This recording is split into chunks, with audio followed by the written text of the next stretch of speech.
Okay, I just got spotted by one of the big CP trucks. It had 3 or 4 guys in it. One of the guys in the back swung his head right around, and we're just starting to pull off on a siding here in McLean, Saskatchewan.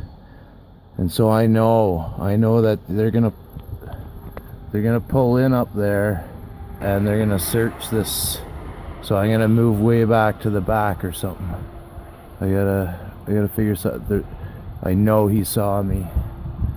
Not good. I got everything packed up. I'm ready to bail. I should have been watching this highway better. Of course, CP vehicles are gonna go up and down it.